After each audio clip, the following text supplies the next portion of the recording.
Bien, queridos, continuamos con esta épica serie, ya épica a estas alturas, ¿verdad?, de Primera de Pedro. Vamos a leer el texto para hoy, texto cortito, pero no inofensivo. Primera de Corintios, capítulo 5, versículos del 5 al 7. Igualmente, jóvenes, estad sujetos a los ancianos, y todos sumisos unos a otros, revestidos de humildad, porque Dios resiste a los soberbios y da gracia a los humildes. Humillaos, pues, bajo la poderosa mano de Dios, para que Él los exalte cuando fuere tiempo, echando todas vuestras ansiedades sobre Él, porque Él tiene cuidado de vosotros. Padre amado, te rogamos que sea tu Espíritu quien hable, fuerte, claro, con esa potencia que solo Él tiene para transformar no solo nuestra manera de pensar, sino, si esa transformación es verdadera, también nuestra manera de vivir. Amén. ¿Ya saben entonces cómo viene la cosa? Dice, estad sujetos y todos sumisos unos a otros. Revestidos de humildad. Vuelve a decir, humildes, humillados. ¿Les tinca? ¿Es algo que nos sale natural? Bueno, estamos llegando a la recta final de la serie. Recuerda la semana pasada, Nicolás habló con nosotros, expandió los 4 versículos anteriores y metió un poco en mi 5.º versículo, pero está bien porque en realidad es del Señor, así que compartimos.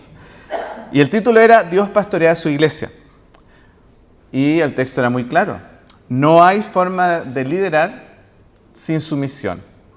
No hay forma de ser liderados sin sumisión. Y no es posible vivir la misión sin sumisión. Sumisión, ahora humildad. ¿Cómo andamos en el departamento de la humildad? En el área de la humildad. Yo le decía a Nico, me tocó a mí. Le decía a mi señora, a Dagmar, y decía, me tocó a mí sobre la humildad.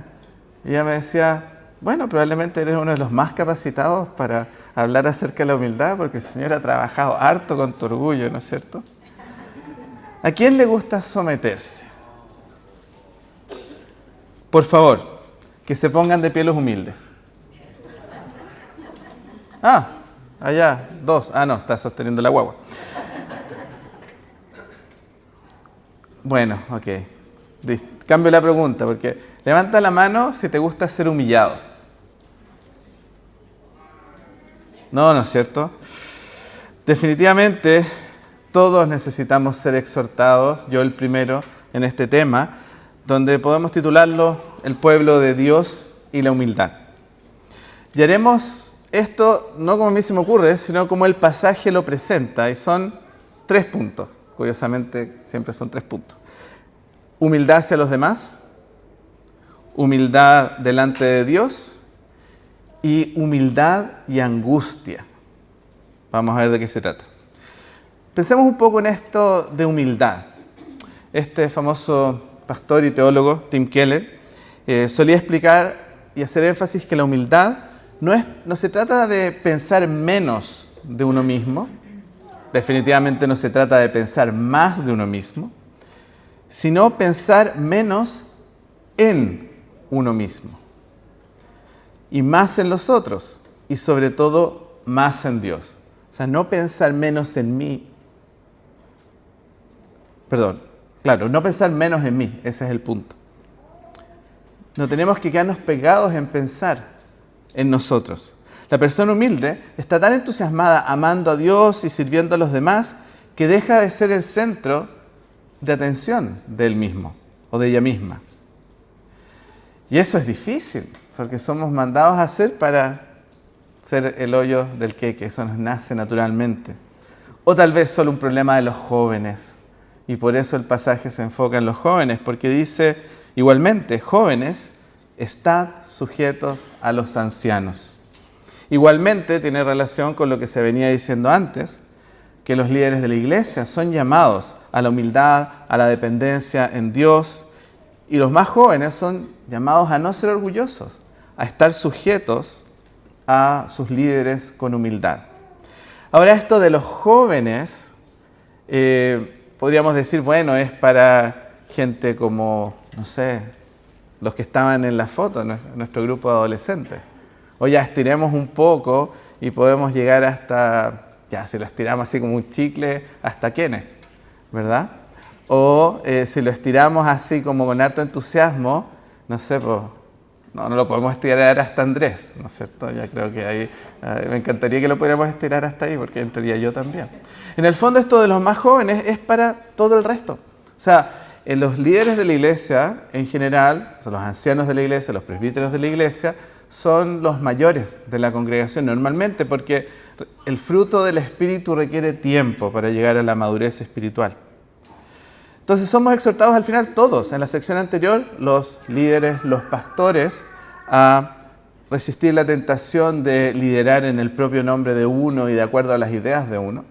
Y la congregación, todos, son animados a un profundo sentido de sumisión. Y de hecho el texto sigue diciendo, y todos, ya dice, tú dices, no sé, el Mateo que está ahí dice, no, o sea, gracias por decirme joven, pero no, yo no calzo en joven. Pero al final, después el texto dice, y todos sumisos unos a otros, revestidos de humildad.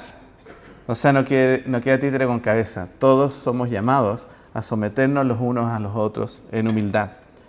La Biblia sí reconoce distintos roles dentro de la iglesia, pero en el centro de cómo ejercemos esos roles está lo mismo, una disposición a renunciar a mi propio interés, a mi propia comodidad, a mi propia conveniencia y servir al hermano, a la hermana, a la iglesia, al que no conoce a Cristo.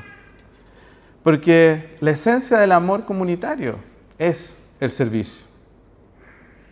El orgullo, en cambio, si dejamos la humildad a un lado, el orgullo siempre anda preguntando, ¿qué me corresponde? ¿Qué merezco? ¿Por qué tengo que ceder yo? Cuando uno hace algo que se llama el arte del matrimonio, que es un taller matrimonial o en consejería matrimonial, siempre es el tema. Él quiere dar hasta el 50%, ella quiere poner hasta el 50%, pero al final, claro, si se trata de, no sé, lavar platos, baños y cuidar niños, curiosamente mi 50% se ve más pequeño que lo que ella piensa que es el 50% que corresponde. Y esas matemáticas no son matemáticas del reino. La humildad pregunta, ¿cómo puedo servirte? ¿Qué más necesitas? ¿Qué puedo hacer por ti? Pregunta en el fondo, ¿cómo puedo honrar a Cristo sirviendo a mi prójimo? Quienes saben que somos profundamente amados y aceptados por Dios, podemos dejar de luchar por ponernos en el primer lugar. Suena bonito, ¿no? Me cuesta. Nos cuesta a todos.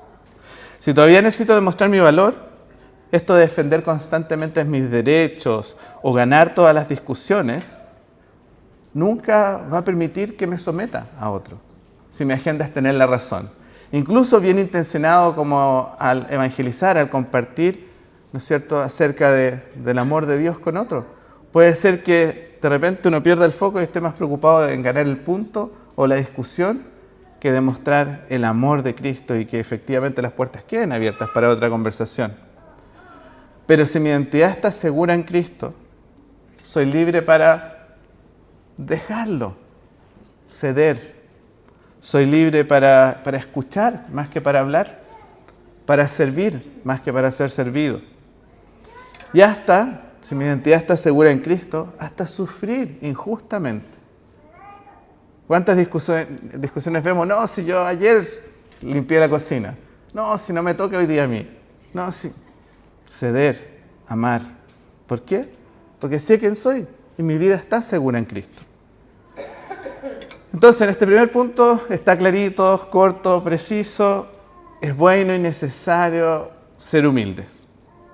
Pero, ¿es algo que podemos lograr esforzándonos más?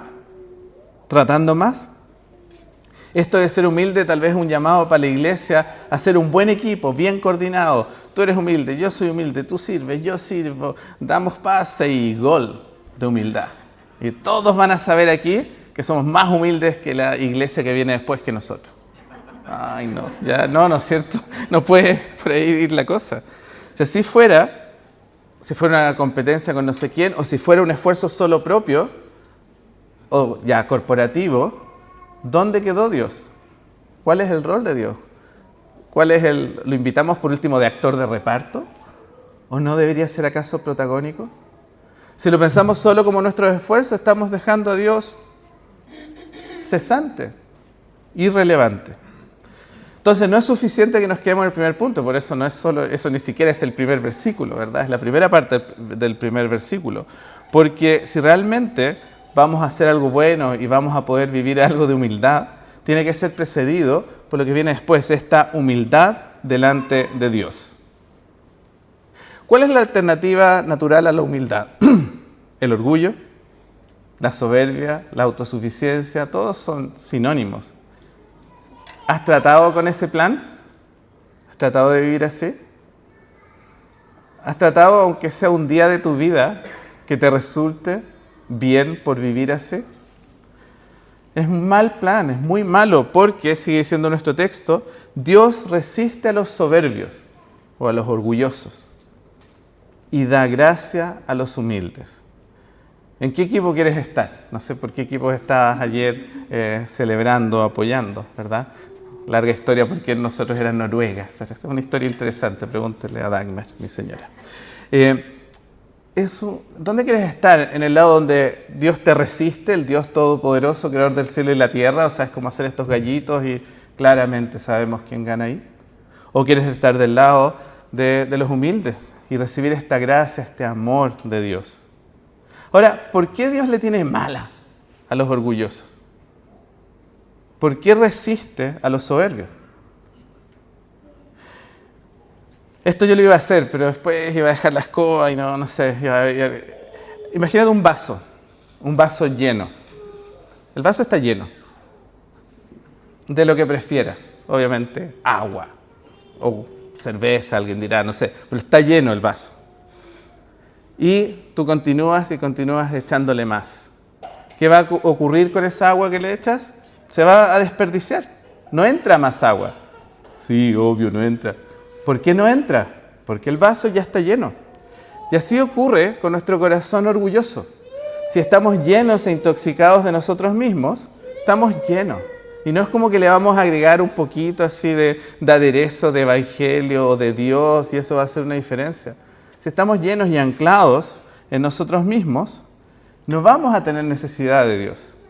Y Jesús dijo, yo no he venido a los sanos, sino que a los enfermos.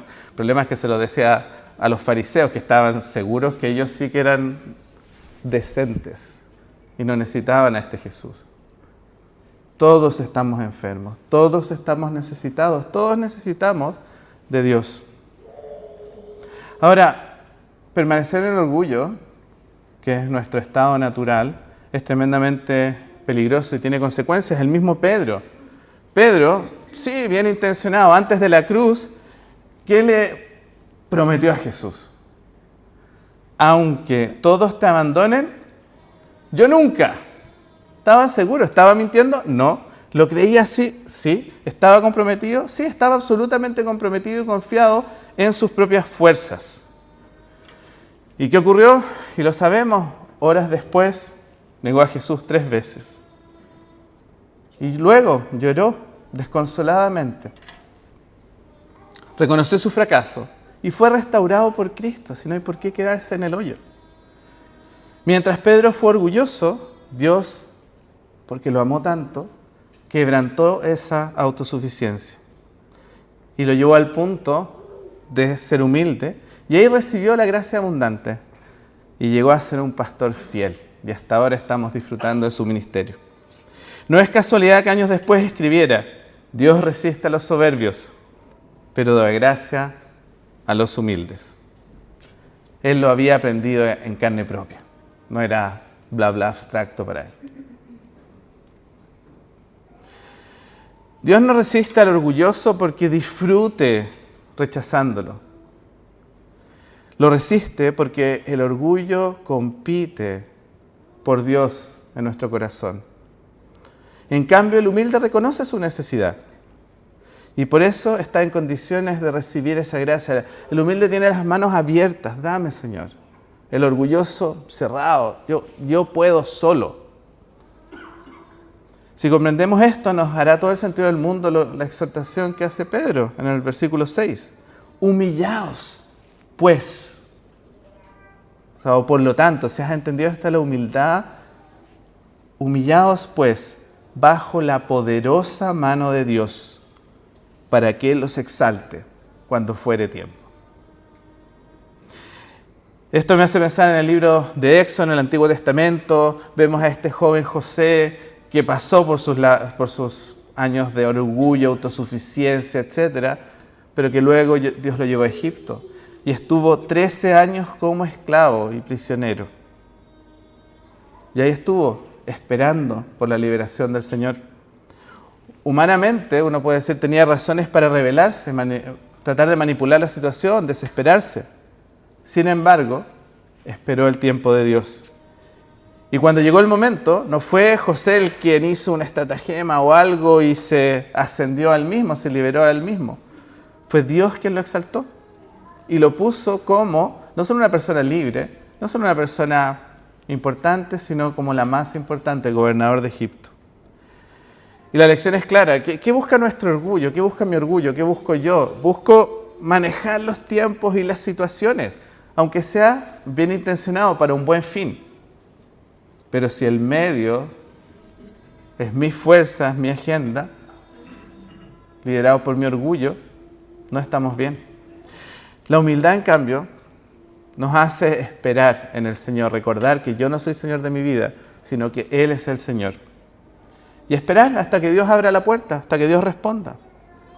¿Qué ocurre cuando yo discrepo con los tiempos de Dios? Cuando pienso, no, esto no puede ser. Dios está demorando mucho. Es pura soberbia.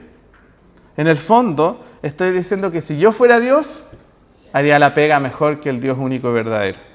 Lo haría a un tiempo adecuado. No tendría a la gente esperando.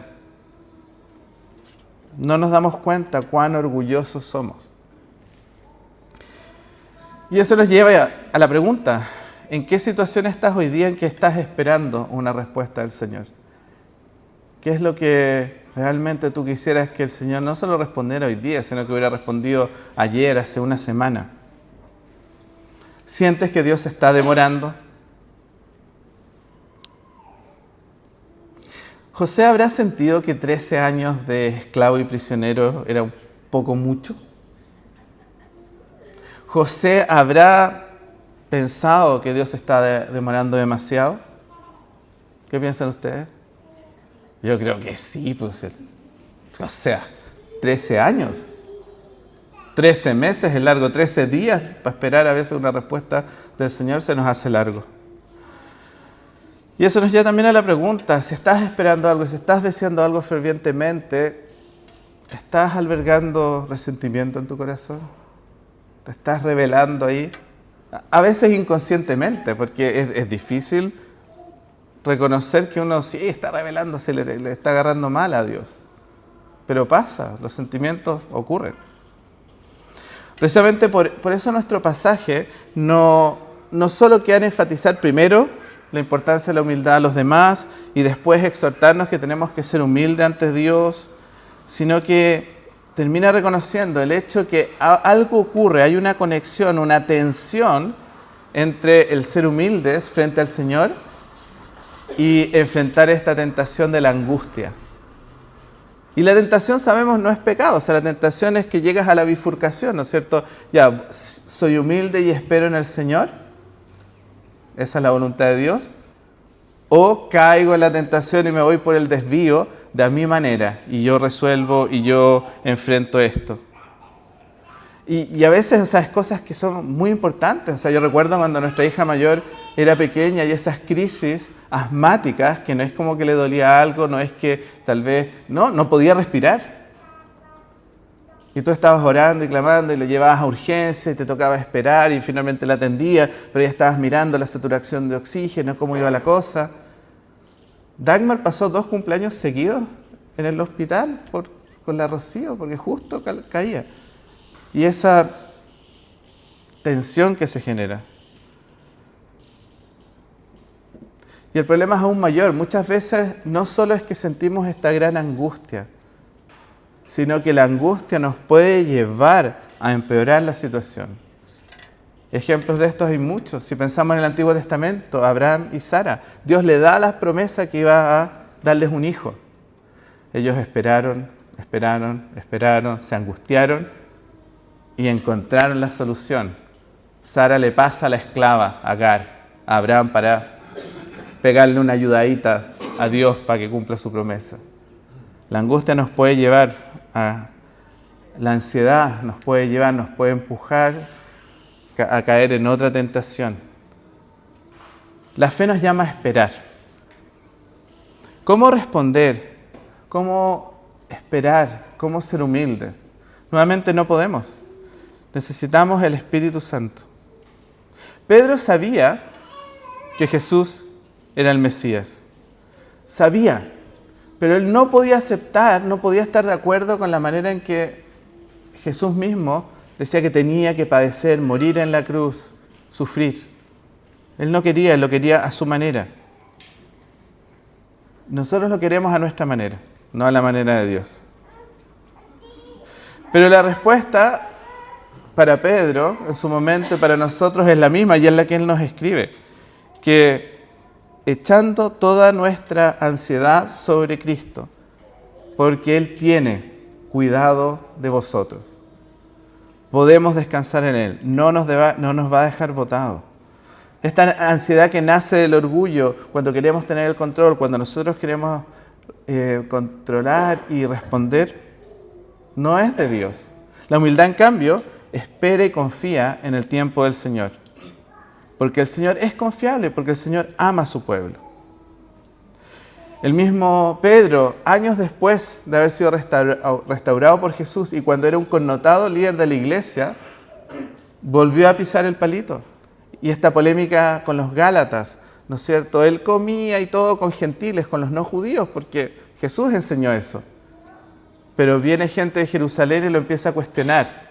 Y Pedro se angustia por temor al hombre y empieza a ignorar a los no judíos. Volvió a caer en lo mismo. Porque ninguno de nosotros crea que está firme y que no va a caer. Y por eso el mismo Pedro escribe: humillaos bajo la poderosa mano de Dios, echando toda vuestra ansiedad sobre Él. Cuando reflexionamos en un pasaje como el de hoy, nuestros ojos inevitablemente deben ir a Cristo. Si nos quedamos en nosotros y en nuestra ineficiencia, en nuestro pecado, no hay esperanza, porque nunca ha habido esperanza en nosotros. Pero sí en Cristo. El apóstol Pablo escribe en Filipenses 2 que Cristo, siendo en forma de Dios, no se aferró a eso, sino que se despojó, se hizo hombre, vivió como uno de nosotros. ¿Para qué? Para muerte y muerte de cruz. Por eso Dios lo exaltó a lo sumo. Y Pedro sabe eso, y Pedro nos lo explica y nos dice: humillaos pues bajo la poderosa mano de Dios para que Él los exalte cuando fuera tiempo. La humildad no nace de nuestros esfuerzos, es el fruto de la obra del Espíritu en nuestras vidas. El Espíritu es quien puede sacar nuestra mirada de nosotros mismos y dirigirla a Cristo. El Espíritu Santo es quien quebranta nuestro orgullo. Nos recuerda que la gracia, el amor de Dios, libera. Nos capacita para servir, esperar y confiar en el Padre. Amada Iglesia, no caminamos solos, no estamos solos. Y no es solo que nos tenemos los unos a los otros, sino tenemos a Cristo y somos su cuerpo, Él es nuestra cabeza. El Padre nos llama a la humildad, el Hijo nos mostró el camino con su propia vida y el Espíritu Santo obra en cada uno de nosotros, obra a través de su palabra, obra a través del consejo del hermano o de la hermana, obra a través de las canciones que cantamos, obra en nosotros. Y por eso sabemos que Él está formando el carácter de Cristo. Oremos. Señor, te rogamos que así sea. Te rogamos que lo que más deseemos es a Cristo, su belleza, que nos entreguemos a confiar en Él, que podamos vivir en humildad como Él vivió. Sabemos que perfectos no somos, sabemos que caemos, pero que nuestra respuesta no sea esforzarnos más, controlar más, sino confiar en tu perdón y en que tú nos alimentas. En el nombre de Jesús, amén.